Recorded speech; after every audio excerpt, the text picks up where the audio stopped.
While I had pregnancy sickness, Jordan left me in charge of our cherished cat, Lucy. I was having a good time after a safe delivery, but then my in-laws proposed that we move in together.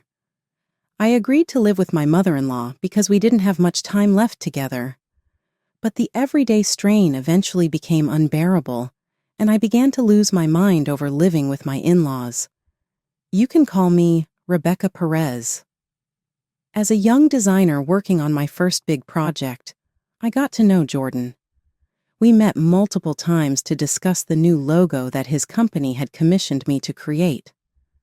I was astounded by how elegant and roomy the conference room at the big firm was. The staff's concise explanations of the company's specifics during breaks really impressed me. The friendly environment and their excellent communication abilities were clearly visible. While a senior was giving me information, I was frantically taking notes in an attempt to understand the essential ideas of the work. I couldn't help but sigh after the lengthy meeting since I felt so relieved. Don't you think that's a lot of strain for the first day? We must unwind more and relish the journey. Senior Nikki's decision to hire me as her assistant helped me advance, and I wanted to take advantage of the chance to create a company logo on my own. Instead of heading directly home after the meeting, Nikki and I went to a local pub. We hadn't been able to coordinate our schedules for a supper together in a long time. Nikki's casual remark, "You're working hard, and at this rate, you might find a new boyfriend," expanded on our discussion about my romantic life. Not at all. After work, I drank a beer and responded, "I haven't had any good encounters. My past unsuccessful relationships are the reason Nikki is interested in my romantic life. We have a close relationship, and she is the only person who is aware of my previous lovers. She wants me to be happy, but it appears like she likes to hear about my failed relationships. When I was in high school, I had a guy who told his mother everything. We were only able to go on dates a few times a month because he attended a different school. I frequently observed him messaging me during our dates. "I'm telling my mom what we're eating right now," he said in response to my question. "Who are you messaging?" If our supper ended up being the same as his mother's, I was uneasy and assumed it would cause problems. He went on to say, "My mom chose my outfit today. I've seen this movie with my mom," along with, "I promised to eat this chocolate sundae with my mom." His mother was always the focus. Later, I was surprised to see that his mother was featured as the wallpaper on his phone. I broke up with her because I knew I would never be able to match her. The guy I dated in college was dishonest and took money from my part-time job at the casino. It turns out that the person I dated immediately after starting my job was married. Even though I ended the relationship right away, I'm still terrified that he would want alimony. Nikki always laughs when I tell her about it and looks forward to these tales. Even though I've repeated this tale a lot, I've learned to embrace it as a positive memory because of Nikki's laughing. Nikki's phone rang as we were about to head to the next bar. Her spouse urged her to come home right away since he was feeling ill. "It's a pity," I said. "I thought we could drink leisurely since tomorrow is a day off." However, if he was ill, there was nothing she could do, so I urged her to go home and look after him. I was inebriated, yet I was unable to stop Nikki. She quickly went home after apologizing and leaving money for the beverages on the table. It must be nice to go back to a home where your family is waiting, I thought as I watched her hurry home, and I started to yearn to get married. I chose to go home as well because I didn't feel like drinking by myself that evening. I heard a voice behind me say, "Good work today," while I waited on the train platform. I started thinking about work right away after being startled. A tall man with glasses and dark hair was standing there. "Good evening, I said, not recognizing him at away. "Thank you for the meeting today," he added. "I go by Jordan Perez." I hadn't given his face enough attention, and there was another person at the meeting with the same last name, but now I recognized him. "I'm sorry." I said, "Thank you for today." and then I became silent. It became fun to wait for the train, because Jordan told so many fascinating stories. Jordan is 5 years my senior, lives alone, has no partner, but shows his cat a lot of affection. We had a great discussion on cats, which I also adore. When the train arrived, we said our goodbyes, but I felt a desire to continue our conversation. That night, as I lay in bed, I hoped to talk to Jordan again. After several work meetings, Jordan and I completed the logo design deal without having time for personal conversations. However, a few days later, I received an email from Jordan through the company mail, surprisingly including his personal number. Despite my hesitation, I couldn't suppress my strong desire to get closer to him, and as soon as I got home, I called him. "I apologize for calling you all of a sudden. I really enjoyed our conversation," I told him. Jordan explained that he had tried to give me his contact information several times before, but couldn't find the right moment, and had finally mustered the courage to contact me through the address on my business card. Later, Jordan invited me on a date to a cat cafe, to which I happily agreed. On the day of the date, I was mesmerized by Jordan's casual attire. He was dressed in branded clothes from head to toe, but he wore them in a way that didn't feel off-putting. "Thanks for coming today," he said with a smile, and I realized I was falling in love with him. Feeling my heart race, I learned he had wanted to go to a cat cafe for a long time, but felt awkward going alone. We had a fun time surrounded by adorable cats. On the way home that day, Jordan proposed that we start dating with marriage in mind. I was surprised, but driven by my strong feelings for him and a longing for a relationship, I immediately agreed. He hugged me, filled with joy. I thought that getting married wouldn't be bad if our feelings matched. Although I hadn't been focused on marriage-minded dating, as we went on more dates, my feelings for Jordan deepened. My personal fulfillment positively impacted my work, leading to an increase in design responsibilities. I quickly reported my new relationship to Nikki, and she supported me enthusiastically. 6 months after we started dating, Jordan and I officially got married. He was serious about marriage, which brought stability and smoothness to my life. Following his lead, we ultimately decided to tie the knot. After registering our marriage, Jordan, I, and his beloved cat Lucy started our life together. The initial period of our marriage was particularly trouble-free, and I felt happy. As time passed and I turned 27, I became pregnant and suffered from severe morning sickness. The stress of commuting increased, so I switched to working from home, thanks to the supportive environment at my workplace. However, the smell of Lucy's litter became a problem. Before my pregnancy, the litter box odor hadn't bothered me, but it now exacerbated my morning sickness. I tried wearing a mask and cleaning it frequently, but these actions only made me feel worse. Eventually, the smell of the cat itself became unbearable, and I could no longer hold her. One night after returning from a drinking party, Jordan yelled in anger, "What's going on? Lucy's litter box is so dirty." That day, I had been feeling particularly unwell and had been bedridden all day. Despite having informed him of my condition, he had prioritized going out with friends, so I couldn't understand his anger. "I'm sorry, but I told you I wasn't feeling well, right?" I replied, apologizing, yet feeling unjustified. Jordan's anger became more apparent. "What are you talking about? Your condition and not taking care of Lucy are unrelated." While he scolded me, he gently embraced Lucy.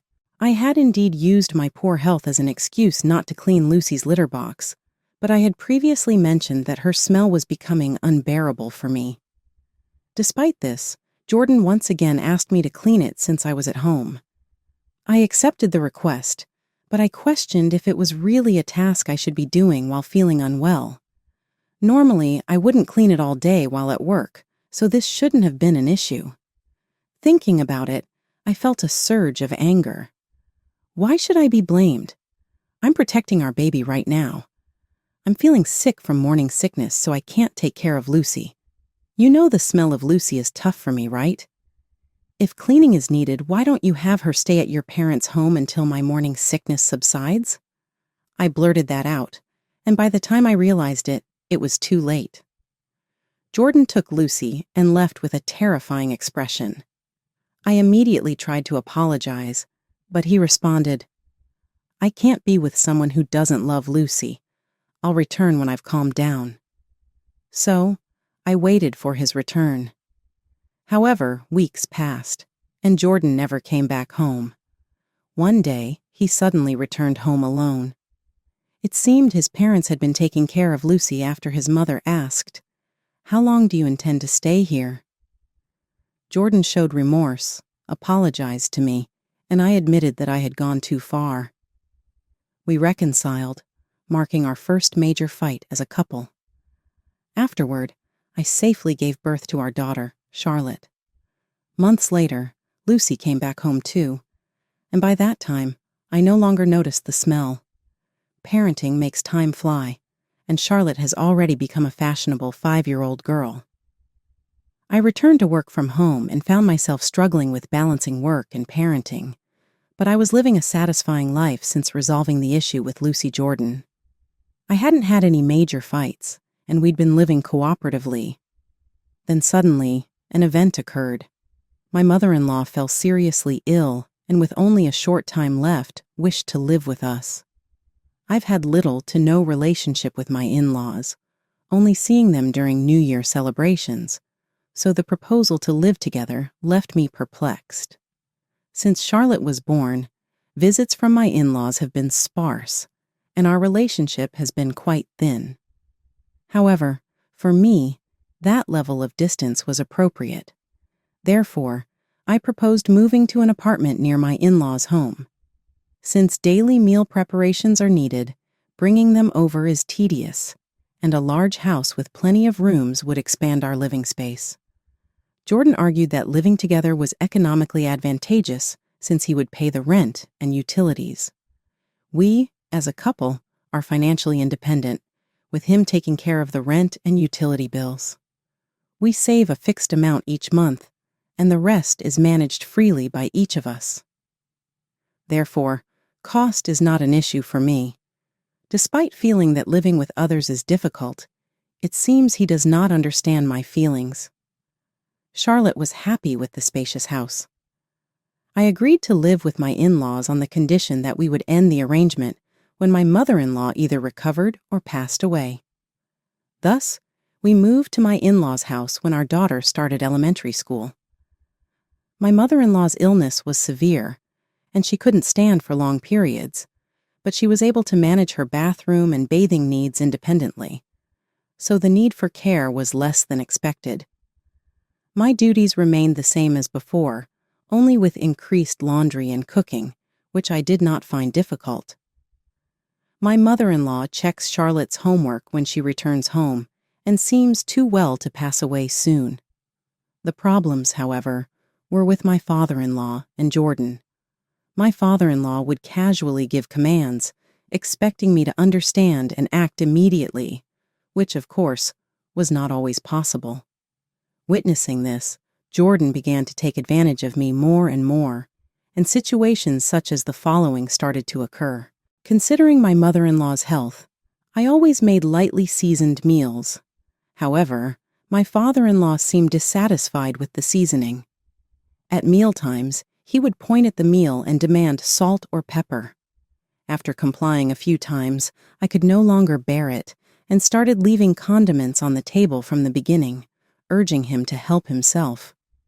My father-in-law was satisfied with this arrangement, but Jordan kept requesting I make our food more flavorful. I ignored his request. Why should I have to do that? I strongly felt that he should handle it himself. Jordan, possibly because his parents were nearby, acted like a child who hadn't fully grown up. It was unreasonable that he prioritized caring for Lucy over our daughter Charlotte. When he came home, he paid no attention to Charlotte's homework and was only busy with Lucy. When we went shopping, he would only pick out the brands he wanted or toys for Lucy. While my in-laws still saw Jordan as a child, his childish behavior was gradually diminishing my love for him.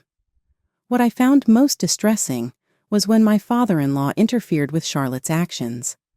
Charlotte, a grade schooler who had started showing interest in makeup, had been buying child-friendly cosmetics. On holidays, she would enjoy applying makeup and doing her nails by herself. Seeing this, my father-in-law would joke, "Is she trying to become a stripper by flaunting her looks at that age?" While he only gave me brief instructions, his constant complaints and sarcasm were particularly infuriating. However, Charlotte retorted, "Grandpa is old-fashioned," which silenced him, and that made me feel relieved. The most uncomfortable moment was when the topic of having a second child came up. "You should consider your age and think about having a second child soon. Shall I give you some advice?" he said, which I found very unpleasant. I am already in my mid-30s, and Jordan is approaching 40. We did want a second child, but it was merely a matter of timing. We were satisfied with just Charlotte and did not intend to pursue having another child through fertility treatments. This was a decision for us as a couple, and is not something for others to intervene in, and the way it was said was extremely displeasing. I had been enduring patiently until my mother-in-law passed away. She herself had apologized several times, saying, "I'm sorry for the trouble caused by my husband and son." She had never opposed her husband in the past and had been unable to speak up. She asked me to be more tolerant of Jordan's behavior since he was spending less time with her. Jordan's behavior was said to be confined to his time at his parents' home, so I couldn't argue against it. Moreover, concerning the matter of having children, my mother-in-law confided in me with a smile, "I've decided I don't want another child with him." Despite the pressure from my father-in-law and Jordan, my bond with my mother-in-law deepened. While I yearned to leave the house, the approach of saying farewell to my mother-in-law pained my heart. As the first year of living together was about to conclude, my mother-in-law's condition worsened, and she was hospitalized. I continued visiting the hospital, preparing for the inevitable farewell. A month later, she passed away quietly in the hospital, surrounded by family. After the funeral, as we returned to our daily routines, sadness lingered. Although I had planned to leave the house immediately after her death, I continued living there to avoid changing Charlotte's school mid-year. Even a month after my mother-in-law's passing, my father-in-law persisted in his authoritarian behavior, and Jordan's attitude had further deteriorated. He showed no signs of preparing to move out. Instead, he argued that we should stay here forever, claiming it would be pitiful to leave his father alone. I hoped to move when Charlotte reached 3rd grade, but no effort was being made to find a new home. Furthermore, Jordan began making unilateral statements about the commute being too long and possibly changing jobs. For me, my father-in-law's circumstances weren't crucial, and with my mother-in-law gone, there was no reason for us to stay in this house. This issue further escalated tensions between us. One night, after Charlotte had gone to bed, my father-in-law and Jordan were drinking and looking through keepsakes. They were quite drunk, reminiscing about my mother-in-law, when suddenly a will was discovered. The will mentioned that there was hardly any estate to leave behind, stating it would be sufficient to sell the keepsakes. Most of the content was words of gratitude directed toward me, though they did not show me the will. My father-in-law began to complain about its contents. "It's meaningless when someone who couldn't even save money passes away. I was hoping to enjoy the inheritance," he grumbled. "She should have included more words of gratitude toward me," he said loudly, his voice amplified by the alcohol. Hearing Jordan express his disappointment with, "If there's no money, then there's no point in living together," I was shocked. Was the reason for living together just to target his mother's estate? Yes, The only benefit of living together was the financial aspect.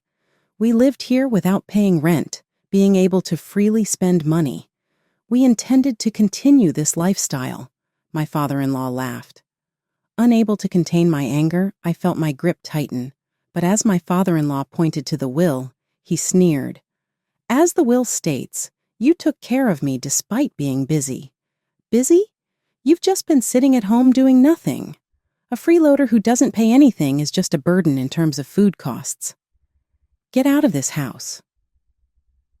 I had been working from home for a long time, and I had explained this to my father-in-law repeatedly, but he never understood. Let me say this again. I have been working, and I've been preparing all the meals. Do you really think such accusations are valid? I retorted calmly, trying to keep my emotions in check. Provoked by my father-in-law, Jordan also began to hurl accusations at me. Housework isn't that hard, right? You're home all the time. It must be easy for you. We're out there working hard every day.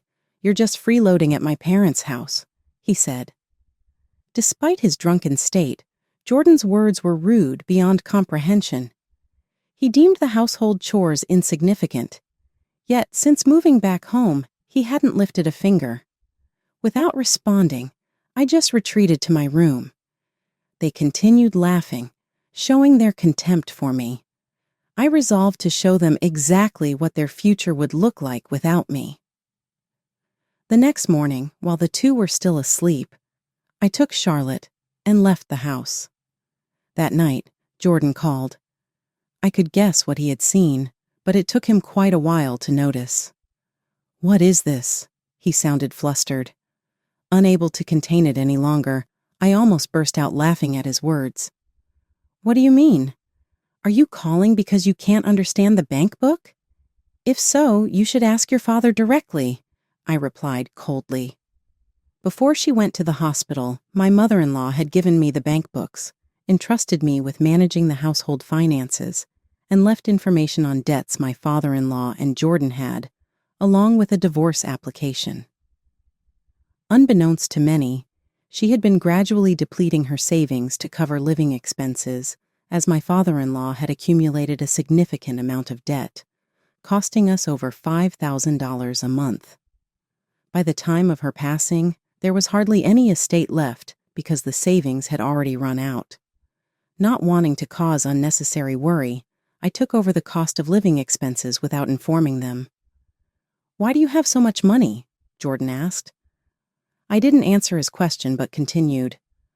By the way, Jordan, you also had debts. Among the documents my mother-in-law had given me was a promissory note with Jordan's name on it. Although surprised, I had somewhat expected this. My mother-in-law had once said, "Thank you for enduring patiently for so long.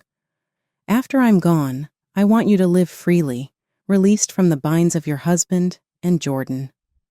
I trusted you, Jordan. I wish you had been honest with me about the debts," I said emotionally. I'm sorry, he apologized lightly.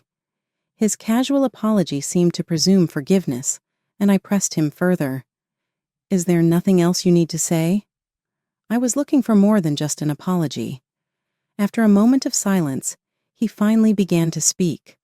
I've been unfaithful. I'm sorry, Jordan suddenly confessed. He admitted to having inappropriate relationships with multiple people, including a junior at work and business partners. The costs of maintaining these relationships had led to his debt, he explained. Thank you for speaking the truth, more easily than expected. Now I have all the evidence I need, I said, and Jordan was left speechless.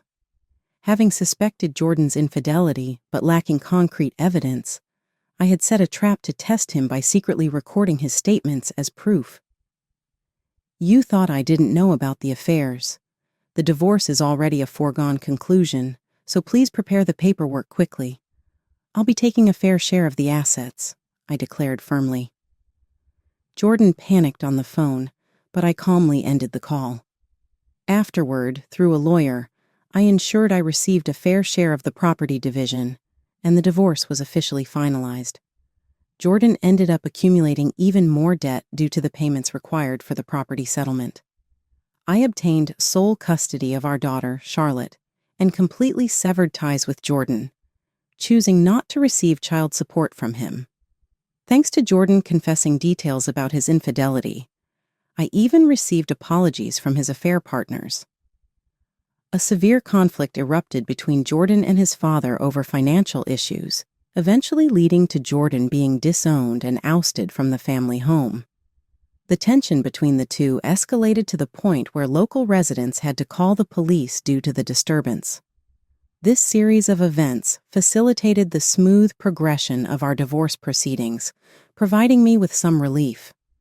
Financially distressed, my father-in-law found it difficult to make ends meet on his pension alone and was forced to look for work to manage his debt repayments. Having always depended on my mother-in-law, my father-in-law struggled with basic household tasks, realizing just how significant her presence had been. Jordan's issues were severe as well. His affair became known at work, costing him his job. His prior consideration of changing jobs was likely influenced by this scandal. Previously, enjoying a relatively affluent lifestyle, Jordan had escalated his affair habits, driven by his preference for expensive brands. Furthermore, one of Jordan's affair partners got engaged to a wealthy man shortly after ending things with him. However, when her fiancé learned about her past with Jordan, he called off the engagement and demanded a division of assets, drastically altering her life. Currently, Jordan is unemployed, saddled with significant debt, yet still devoted to caring for his beloved cat, Lucy. Day by day, his life has lost stability and he faces many challenges. While treating pets with care is undoubtedly important, I couldn't help but question my own worth when a cat seemed to take priority over me, leading to complex emotions. Continuing life with Jordan might have led to a completely different future, but that choice was not feasible. Using the property division from our divorce as my starting capital, I decided to establish my independence as a designer. After leaving my previous company, I began working at a design studio run by Nikki, the founder. I shared this change with Jordan, though he seemed to dismiss my words. Since starting work at Nikki's studio, my skills have been recognized, and job offers have steadily come in, significantly increasing my salary. I'm now leading an independent life, working to further increase my income and aiming for financial stability. If my daughter Charlotte wishes to see Jordan, I am prepared to facilitate it, though she is currently more interested in fashion and seems indifferent to her father's presence. Charlotte lives life on her terms, unaffected by others' opinions, and her confident attitude inspires me. My mother-in-law once told me, "You have truly gained your freedom." The past failures with Jordan are now just a laughing matter, which I have overcome with Nikki's support. I intend to continue pursuing my love of design and living happily with my precious daughter, Charlotte.